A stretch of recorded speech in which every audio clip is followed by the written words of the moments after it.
بسم اللہ الرحمن الرحیم۔ آج کا سبق پانی کا بیان۔ سوال نمبر 1، کن پانیوں سے وضو جائز ہے؟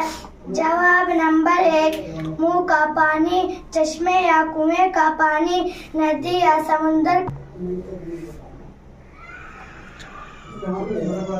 جواب نمبر 1، منہ کا پانی، چشمے یا کنویں کا پانی، ندی یا سمندر کا پانی، پگھلی ہوئی برف یا اولوں کا پانی، بڑے تالاب یا بڑے حوض کا پانی، ان سب پانیوں سے وضو اور غسل کرنا جائز ہے۔ سوال نمبر 2، کن پانیوں سے وضو جائز نہیں ہے؟ جواب نمبر 2، پھل اور درخت کا نچوڑا ہوا پانی، شوربہ اور پانی جس کا رنگ و مزہ کسی پاک چیز کے مل جانے کی وجہ سے بدل گیا ہو اور پانی گاڑھا ہو گیا ہو، ایسا پانی چیز تھوڑا ہو اور اس میں کوئی ناپاک چیز گر گئی ہو یا کوئی جانور گر کر مر گیا ہو، وہ پانی جس حرام جانور کا جھوٹا پانی، سونف، گلاب یا اور کسی دوا کا کھینچا ہوا عرق۔ سوال نمبر 3، جس پانی سے وضو یا غسل کیا گیا ہو اسے کیا کہتے ہیں؟ جواب نمبر 3، ایسے پانی کو مستعمل پانی کہتے ہیں جو خود پاک ہے مگر اس سے وضو یا غسل کرنا جائز نہیں۔ سوال نمبر 4، کن جانوروں کا جھوٹا پانی ناپاک ہے؟ جواب نمبر 4، کتے، خنزیر اور شکاری چوپائے کا جھوٹا پانی ناپاک ہے۔ اسی طرح بلی جو چوہا کوئی اور جانور کھا کر فوراً پانی پی لے اس کا جھوٹا بھی ناپاک ہے۔ جس آدمی نے شراب پی اور فوراً پانی پی لیا اس کا جھوٹا بھی ناپاک ہے۔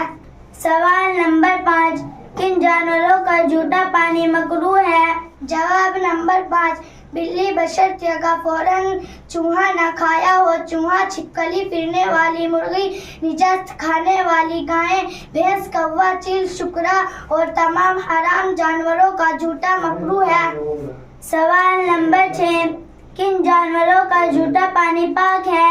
جواب نمبر 6، آدمی اور حلال جانوروں کا جھوٹا پانی پاک ہے جیسے گائے، بکری، کبوتر، فاختہ، گھوڑا۔ سوال نمبر 7، کون سا پانی نجاست کے کرنے سے ناپاک ہو جاتا ہے؟ جواب نمبر 7، سوائے 2 پانیوں کے تمام پانی نجاست کے گرنے سے ناپاک ہو جاتے ہیں۔ وہ 2 پانی یہ ہے، اول ندی یا دریا بہتا ہوا پانی، دوسرے ٹھہرا ہوا زیادہ پانی جسے بڑے تالاب یا بڑے حوض کا پانی۔ سوال نمبر 8، ٹھہرے ہوئے زیادہ پانی کی کیا مقدار ہے؟ جواب نمبر 8، جو ٹھہرا ہوا پانی نمبری گز سے 5.5 گز لمبا اور 5.5 گز چوڑا ہو وہ زیادہ پانی ہے۔ جو حوض یا تالاب کے اتنا بڑا ہو وہ بڑا حوض اور تالاب سمجھا جائے گا۔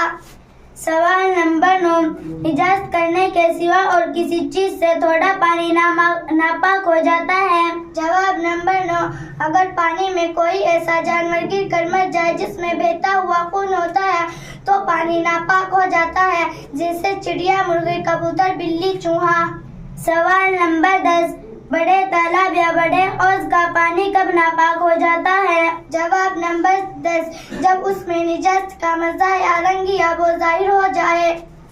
سوال نمبر 11، کن جانوروں کے پانی میں مر جانے سے پانی